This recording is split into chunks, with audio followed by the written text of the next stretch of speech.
Hey everybody, it is Trags, Mike Petralia. Welcome to the latest episode of the Jungle War podcast, powered by our friends at Prize Picks and the Game Time app, and of course, our great people at CLNS Media. Rejoining me this week, it's been a little bit, probably a little more than, I guess, I don't know, 2-3 months, Paul, since Paul Dehner Jr. has been on the Jungle War podcast. How long has it been, Paul? I don't know. It's however long it takes for me to secretly harbor animosity and anger as I stew, wondering where my invitation is and having to see all these other people pop up and think, well, did I say something wrong? Do you think that I suck now? Like, I don't know what's happened here, but I'm happy to be here. But yeah, I'm mostly mad that it's been so long, but I'm still here and I'm ready to do it. I will try not to be disgusted like I was in the elevator going down to the post-game Sunday night. Okay, let's get this out of the way first. As you told me just before I hit record on this podcast, one of your goals in your professional career is never become a meme. Yeah. And James Rapine took a picture of us waiting to get down on a very hot, crowded elevator as the game was ending Sunday night. Bengals just went up 17-7 on the Chase Brown touchdown. And we're all crammed into this elevator, and the lady operating the elevator tells us, "This is not for the media, sir. This is not for..." We get on regardless and disregard her and say, "Look, we need to get downstairs because the other two elevators weren't ready. You were ready. Just get us downstairs." Of course, we get the local. It stops on every floor of MetLife Stadium. And then you get some fans on in there, and James decides to take a picture, a selfie, James Rapine, and you look joyous. You look like you couldn't be happier to be going down to do your job. Me, on the other hand, I look like I normally am around people in a crowded space. People in general, but especially people in a crowded space.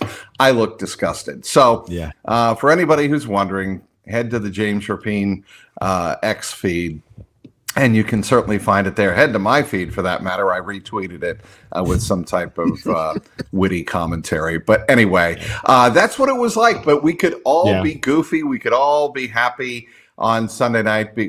Happy is, I don't know if that's the right word, but certainly for the Bengals, they were relieved after that 17-7 victory over the New York Giants. Certainly not a thing of beauty, but something they needed to get done. It was never going to be a pretty game. I didn't think it was going to be a pretty game going in, and they got the win. And I think the most important, and I talked to Skinny about this on our post-game pod Sunday night, the most important part of that game was the Bengals won a game in which Joe Burrow wasn't very good, especially in the first half. Yeah, I mean, that game looked like a lot of Giants games have looked this year. I mean, the Giants haven't given up more than 21 points to another opposing offense all season. And so that's the game the Giants play. You when you have Dexter Lawrence and Brian Burns right now at peak Dexter Lawrence and Brian Burns, like, they do things like that to people. And they certainly had the Bengals looking disjointed and clunky and offensively not the group that you'd seen in previous weeks. But that's part of how you beat the Giants, is by taking advantage in other ways, and they did. And that, to me, was the biggest thing, was the fact that they went out and won a game with their defense, built confidence in that area, and specifically built confidence in a lot of young players. So many young players, I thought, had important steps, made plays that they really needed them to make in this game. And that stood out to me because I think this season, Trags, when we're sitting in January, whether we're talking about a playoff game or we're talking about a rebuild, whatever it is, we're going to be talking about the development of these young players, these last few draft classes. The season has hinged on it. We know Burrow and T and Jamar are going to give this team a chance every night. Whether they can be the type of team they want to be is going to be whether these young players that they are so much counting on and giving big and big, now even bigger roles to, continue to develop. And I thought that was a big night for them on Sunday when you saw, Jordan Battle got extra reps. You saw DJ Turner with the game changing, altering, deciding PBU. You saw Even McKinley Jackson getting extra run and looking like a little bit, he could give you a little bit of juice. Chase Brown on offense, Andre Yosivach with the big play, like all of these guys continuing to grow and progress is how you have a team that has kind of looked the way it looked through the first 5-6 weeks that can look like the one that they want it to look like, one that can go win a Super Bowl in January. That's what we're going to be talking about. And it was a big takeaway for me from this game of, man, look at so many young players taking a little bit of a step, building a little bit bigger role. And here they go to try to keep that going and have that confidence grow even more for them. Now, obviously, Kayvon Thibodeau wasn't available, but I thought the Bengals tackles on Sunday night played pretty well. Orlando Brown Jr. is quietly having his best year with the Bengals so far, and I don't know if you agree with this, but I think he's arguably having a Pro Bowl caliber season. Amarius Mims, he came back from the injury that he sustained late in the Baltimore game, and he started. I thought he looked very solid. The tackles on the Bengals, especially to your point, Amarius Mims and being in his first year, I think they look pretty good, Paul. Yeah, add Mims into the young player list, right? I mean, it's another guy who has felt like a solid part of it. I mean, he's had his issues, right? You have the cadence issue and a few schemes, the stunt pickup, Typical whatever, rookie like stuff, right? Typical rookie stuff. For the most part, though, asked to go out there and be a wall, has been a wall, and he's moved some people, and he certainly doesn't stick out. Right on that, and that's all you want. You have one rookie up there and a bunch of veterans, 4 guys that played next to each other last year and are all veterans with skins on the wall in this league now. And one rookie, he hasn't looked like 1 and 4. It's looked like 5 together, and he's felt like a solid part of their protection. And I thought the rewatch for me, Trags, was something that Zach Taylor sort of confirmed too, was that the offensive line issues didn't look like a bunch of one-on-one losses. It looked like a bunch of procedural, structural clunkiness, whether it was like the cadence stuff or some sort of communication or a bad call or play, something that just felt clunky. You didn't see a bunch of, oh man, he got manhandled from Ted Karras or even Dexter Lawrence doing that to them necessarily. I mean, they blew up the pocket and they found ways, but and there's issues for them to work out there. But I don't feel like you came away from that being like, ooh, this great Giants D line just kind of kept winning one-on-ones with them all night long. And that's encouraging because the Giants are gonna make people look bad all year long. Hey everybody, it's Trags, Mike Petralia, host of the Code Reds and Jungle Roar podcast on CLNS Media. Want to take some time out to tell you about Prize Picks, the best place to get real money sports action. With over 10 million members and billions of dollars in awarded winnings, Prize Picks has made daily fantasy sports accessible to all. Just pick more or less on at least 2 players for a shot to win up to 100 times your cash. Run your game all season long on Prize Picks. Prize Picks invented the flex play, and that means you can still cash out if your lineup isn't perfect. You can double your money even if one of your picks doesn't hit. Prize Picks puts its members first, so all withdrawals are fast, safe, and secure. When my picks hit, I can get my money in as quickly as 15 minutes. Prize Picks also offers weekly promotions that can lead to big payouts like Taco Tuesday. Each Tuesday, Prize Picks discounts select player projections up to 25% to provide even more value for your lineups. Download the app today and use the code CLNS to get $50 instantly after you play your first $5 lineup. Prize Picks, run your game. I know when we get the inactives 90 minutes before the game, we take notes on who's active, who's inactive, who's coming back from injury specifically. But on Sunday night, when you saw Jermaine Burton inactive for the first time in his rookie season, speculation catches on like wildfire. You know that, Paul. And all of us are wondering, did something happen during the week? You know, we did spot him eventually pregame during the stretch and during warm-ups. He was there in his hoodie. And then after the game, Zach Taylor said, don't read too much into it. this is a one-off. It's a situation where the game plan didn't call for him to be in the game. We needed his spot for others. Point blank, do you buy that from Zach? No, I mean, not really. It's possible that it's true, but I think for the most part, he's not going to say, "Oh yeah, we saw whatever some rookie this, that, or the other." I don't think it's certainly possible, but I also think that they're still going through it up probably with him, and so I would say that there's as much of a chance as the other. I don't know that solves the riddle for me.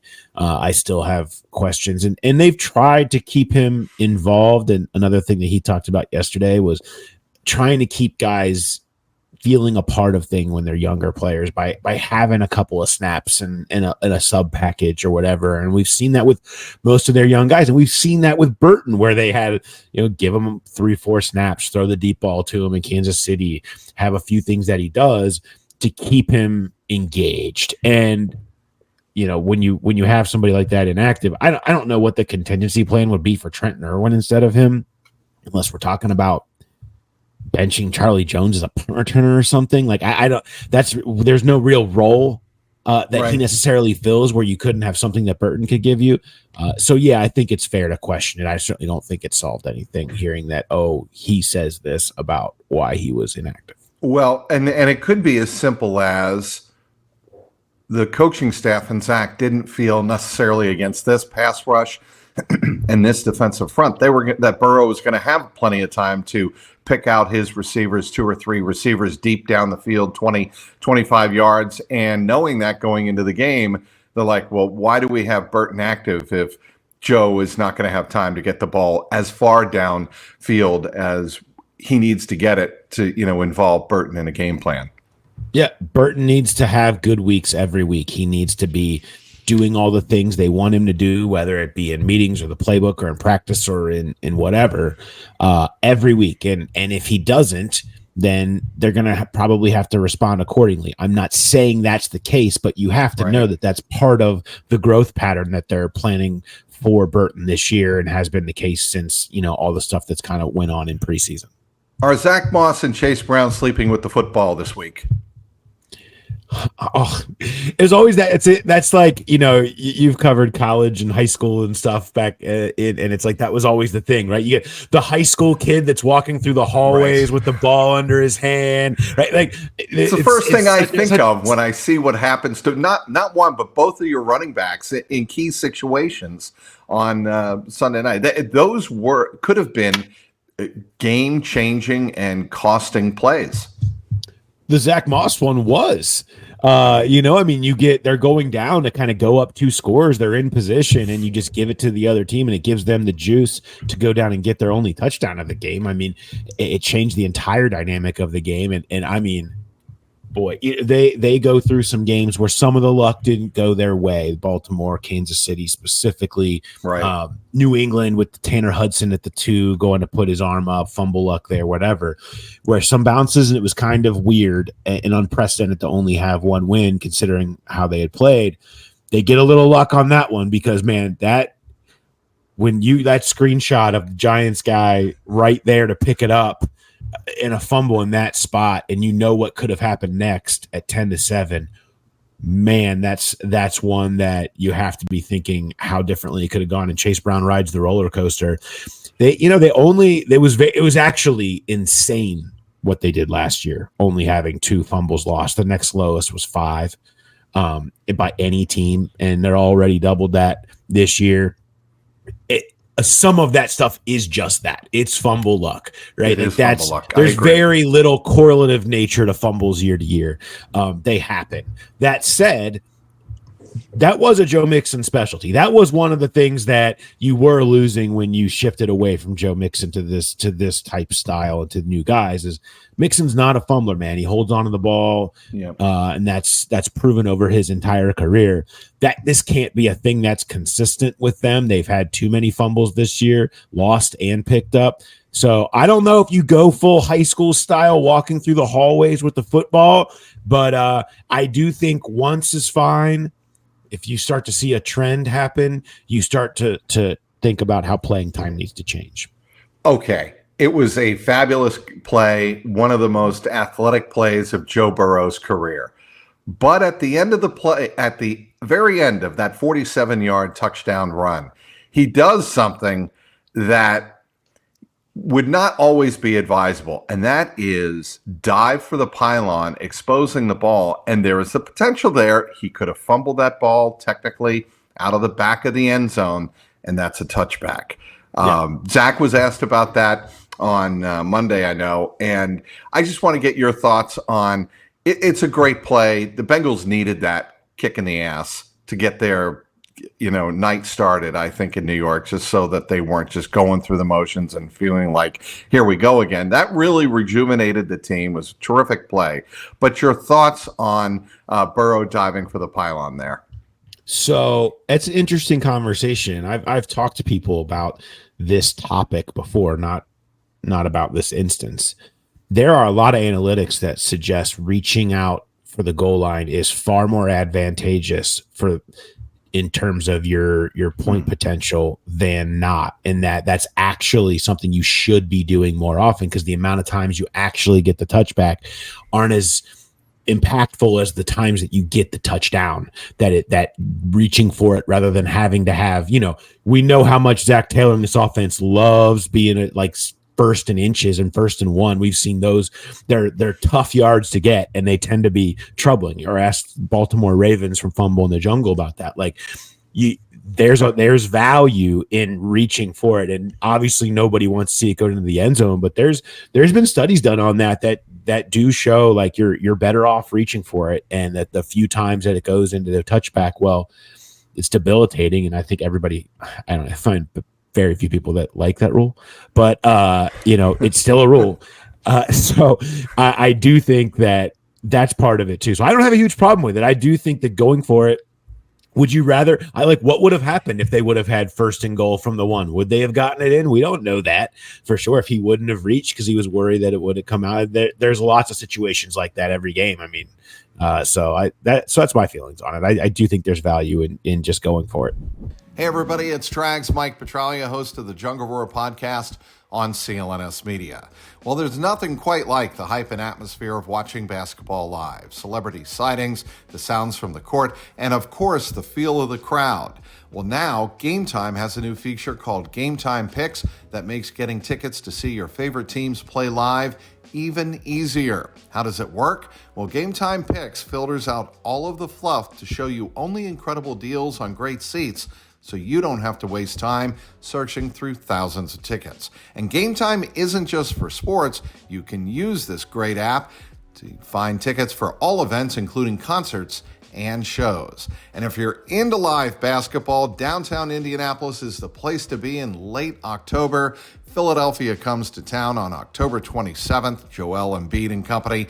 Then it's the defending world champion Boston Celtics coming to town on October 30th, just 3 days later, and Game Time is the best way to find the best seats for both of those games.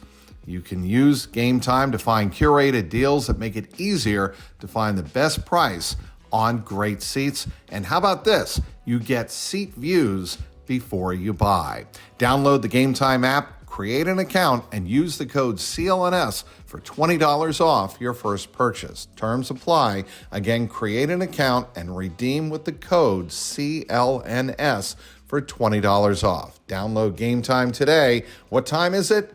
Game time. All right, let's move ahead and take a look at the opponent this week, an opponent that the Bengals over the last 5 years have had a miserable time with in Cleveland. The Cleveland Browns come in at 1-5. They're a mess. Deshaun Watson is a mess. He had decent numbers last week, but not really great. He's got 3 touchdowns, I believe, or five touchdowns and 3 interceptions so far this year. He's not really a threat to throw the ball down the field. The one guy you worry about when you play the Cleveland Browns, if you're the Bengals, is Myles Garrett. Going into this game, Paul, do you think the Bengals have a different type of game plan, or do you think that the Bengals roster is different this year and can account for Myles Garrett and what the Browns do to the Bengals better than in the last 4 years. Yeah, they need a different plan. I mean, the one that they've been trying to execute for a while has not really worked. I mean, no team has more been just in the head of the Bengals. I mean, to the point that there was credit given to the Patriots because Alex Van Pelt was in Cleveland before in week 1. Like, correct. That's how much they've sort of been in the Bengals' head. So, yeah, I think that there's probably new elements. Now, they are built differently this year. I think the 12 personnel stuff can really be advantageous where they can have lots of stuff where you assure a tight end is lined up in front of Myles Garrett and you're getting a chip on him every single play and then getting out into the route. And somebody like Eric All, hopefully not like what they had Mike Gesicki trying to do against Brian Burns. And so I think that they are built a little bit better for it. And that's good for them. And Orlando Brown's playing better. Nobody's prepared to face Myles Garrett. Like, good luck to anybody. I don't care who you are, how good you're playing. So his plate's full this week. But that said, they have to do some things differently against this Browns defense that has kind of had a lot of ways to mess with them over the years. Of course, they didn't really get a chance to see them with the full complement of Burrow last year, as he was very hampered by his calf. And so maybe he gets his first win in Cleveland. We shall see. You can't be better set up. I mean, there's just no term to properly talk about with dumpster fire, whatever you want to use. It's as Clevelandy as it gets up there right now, because the Browns have just somehow found a way to make their quarterback situation, which used to just be defined by the jersey with all the names on it, laughable with the one name that remains on it at this point. Yeah, I think it was Chris Canty of ESPN said the window has been slammed shut on the Cleveland Browns. And it's really hard to disagree with that, the way their roster is put together. It was built around a player, that Deshaun Watson, who simply can't lead his team to victory and is a shell of what he was in Houston. When you look at Deshaun, Paul, what is so different about his days in Houston versus his days here in Cleveland? Confidence, decision making. He doesn't feel like when you watch him, it just doesn't feel like he ever is really confident in what he's looking at out there. And he's just not making the throws on time. Not to interrupt you. It's just such a remarkable drop off. And I don't know if anybody from the time he was at Clemson to the time his first couple of years in Houston, and versus the way he is playing now, I don't know if anybody could have foreseen the dramatic fall off in his play. Yeah, and I don't know if it was about system fit or whatever was going on with the type of offense he was asked to run in Houston versus what he's asked to do here now. Maybe he doesn't feel like it fits him. Maybe everything that happened to him and the time away changed him. And maybe I don't know. All I know is the guy that's out there now is truly awful in every way and historically bad. With stuff we haven't seen. I mean, they can't convert a first down on third. They can't get a third down conversion. I mean, they can't do it. One in the last 26 or something like that. I mean, whatever. They can't. There's just nothing that they can do to drop back the pass. They can't score more than 20 points in a game. Haven't done that yet. And it all comes back to, look, we watched Joe Flacco in this offense last year tear it up and lead them to a playoff berth. I mean, it's just unbelievable when you look at essentially so many of the same pieces. And I think he's hurt by, the loss of Bill Callahan, able to keep that line intact no matter how many injuries or things they sustained.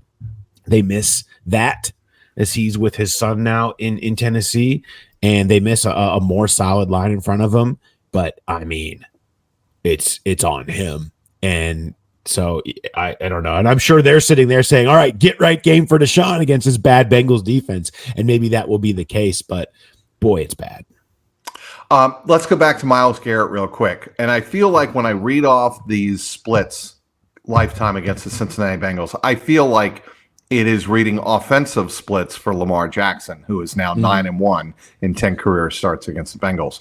Myles Garrett in 10 career games against the Bengals is 8-2, meaning his teams have gone 8-2 against the Bengals.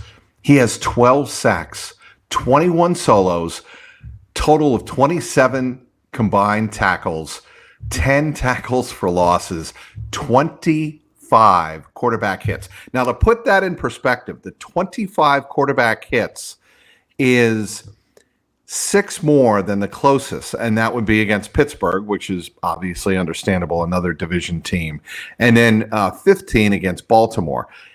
The numbers are astronomical, Paul, and I'm just wondering, do the Bengals try to make it through this game and say, look, Myles Garrett is going to get his, we just got to do other things to counter it? I don't think you say Myles Garrett's going to get his.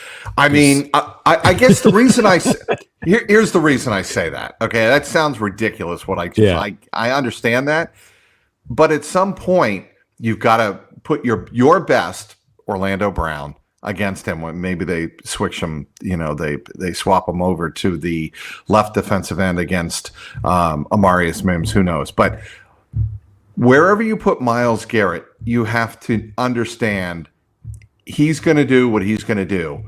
And yeah, maybe you double team him, but you can't let others along that defensive line eat you alive. Is I guess my point. Yeah, I think that we just kind of talked about this a little bit earlier, and it connects. Is you didn't feel like, even as good as that Giants defensive line was, you didn't feel like they were really getting overwhelmed in one-on-ones. Myles Garrett will overwhelm everybody in one-on-one. So to me, I am constantly finding, that's the hard part about him. They move him around so much, is that you can't just, going to keep the chip on this side, the tight on that side. You've got to be, Joe needs to be tracking where Myles Garrett is, and I'm sure he is, on every snap, and trying to align the double, or whether it's moving the running back into the hole where he is, or the tight end to that side, and keeping an eye on that protection scheme all day long, and then trusting the rest of the guys can win their one-on-ones and not get dominated. So to me, I would just try to not let Myles Garrett wreck shop. He's going to probably, and I don't know that I can live in a world where I just let Orlando Brown try to stop him solo. I don't feel like that's going to win often enough. That's fair enough. Look, Myles Garrett, I just think he is going to get his on. I keep going back to that because I honestly believe that. Like, I don't think you stop Myles Garrett is my point. That's no, I don't think even no matter what they do, they're going to stop Myles Garrett. He's going to make plays. They just have to find other ways to, still get their points and not have it wreck their entire game plan. Yeah, you're right. And we talked about this earlier, Paul. I think they are better situated to attack the Browns with their 12 personnel, with a running game. I just think it'll be interesting to me in a game like this. How much do they stick to the run game, even when the runs are, let's say, 2, 3, 4 yards a clip for, let's say, most of the first half? Do you stick with that? Obviously, the score is going to dictate some of that as well, obviously. But do you stick with that and just say, look, we've got to ground and ground and ground it out against them just to give our offensive line a chance to wear down the Browns' defensive front? I think you've got to be willing to try that. I don't know that I'm sticking with it, though. I'm just sticking with whatever works. Another part of why the Browns, I think, have given them trouble is not just they're built to stop good passing games. I mean, they have sticky corners that play good man against good receivers. I mean, they've been able to give Jamar and T fits in one-on-one, and so those guys are just not winning matchups out there all day because they have really good cover corners. They have the rushers, and maybe they give up a little bit on the run sometimes. And JOK is a big time playmaker for them, who does a lot in the passing game too, in pass rush games. So I just, to me, I think you got to be willing to do that. But anything you can find to move the ball. If it's thrown to the tight ends like the Kansas City game plan, then you lean into that. Maybe that's where you feel like there's an advantage. I don't think you suddenly become some power run game. I think they're going to continue to be who they are. I mean, they lead the league in neutral pass rate, as they usually are up in the top couple every single year. You expect that to continue. Maybe there's a slight tweak of that plan, like I said, with tight ends or checkdowns to running backs that you can use to offset it. I'd be surprised if they suddenly try to just pound it on them. But if you have success early and you get some of these explosives that they've been getting, then yeah, I think you got to be willing to keep doing that. But you still are gonna let Joe Burrow try to win you games. I think we'll wrap up on this, Paul. I think the Bengals are in a part of their schedule where they could actually revive their season. They were 1-4. They beat the Giants. Now you have the Browns, the Eagles at home, the Raiders at home. There is a world where they are 5-4 going into a rematch against Baltimore. The players and coaches obviously aren't going to publicly say that, but we in the media, fans, I think, can look at the schedule, look at the optics, and see a scenario where if they take care of business over the next 3 weeks against teams against at least two of which they'll be favored against. I would think they'd be favored depending on the Eagles being at Paycor and how the game turns out this week. They might be favored in all 3 of those games. If they take care of business, the Bengals season will be revived. Yeah, and I think that's been kind of, I wrote last week about how I know nobody wanted to hear this, but like the defense will get better just by the nature of the teams that they're playing. Like they don't play any more Baltimores and Washingtons and Patrick Mahomes. They play Daniel Jones and Deshaun Watson and whatever the hell Vegas is throwing out there in a couple of weeks. And the struggling Eagles offense, hasn't been what they've wanted it to be. And Will Levis and Bo Nix, and like that's their schedule.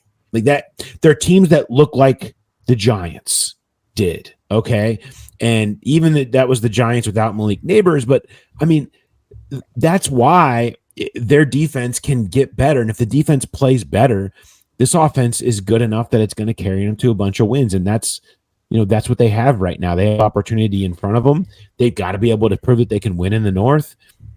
Something that they didn't do last year in games that mattered. And so they've got a long way to go to do it. There's no assurances that they can beat all those teams. They should be able to when you consider the talent that they have specifically on offense. So, yeah, absolutely. I mean, you can see it, but you could have seen a lot of things. And they've got to prove that they can be consistent week to week. Yes. And be the type of team that can put something that resembles complementary football on and not have, a few high leverage plays that happened to bounce their way last week. They could very easily go the other way. I mean, it's not like it's been totally convincing. Every game has been close. Every game has been like that to the end. I think they could really use, a couple of games where it feels like they're gaining steam and can really knock an opponent out early, which is something that we've seen when they've gone on these runs. The last couple of years, They've had a few games mid-season, not all of them, but a few of them where it was like boom, and they showed up and dominated an opponent that was not as good as them, that deserved to be dominated. And that's when you knew they could be the team that could grow into what they ended up being, making runs deep in the playoffs. They need those. They need those in these next couple of weeks. 1 or 2 of these needs to feel like a game where they come out and put it all together and dominate, and then you really can stack and grow confidence for a young team that needs that. What do you got up on The Athletic, Paul? So I'm diving into it'll be up soon here. I'm diving into 4 plays from Sunday's game that I think showed some trends that can happen going forward. A lot of stuff about these young players and some of the growing and developing roles that we're seeing for them. I'm here.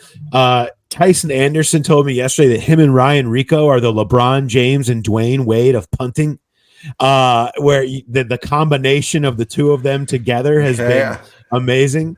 And so that I have a little that's bit worth a read just by itself. Just in your description of that, I'm like, what? And I have a stat to back that up too. So that'll be in there, and plenty more, of course. Growler podcast is up and in now, a new one from today, myself and Jay and Mo, and we talk more about that elevator photo, and people can pick who in that elevator they are. Yeah, I know. Well, I literally We know who you I are. am. I know do. who you are. And here's to more elevator rides in the near future, Paul. Absolutely. You are the A fun best. one in Cleveland on Sunday is ahead of us. You are the best elevator riding teammate that I could possibly want. How's that? Somebody has to offset your attitude with my attitude. So I'm here for it. Your joyous attitude. All right. He's Paul Dehner Jr. Does an amazing job, as always, covering the Bengals and the NFL for The Athletic. Be sure to catch his Growler podcast, a very unique look at football and all things Cincinnati Bengals, wherever you download your favorite podcasts. My name, by the way, is Mike Petralia Trags. I want to thank you for downloading this episode of the Jungle Roar podcast. It is brought to you by Prize Picks and the Game Time app and our great colleagues at CLNS Media. Until next week, keep that jungle roaring.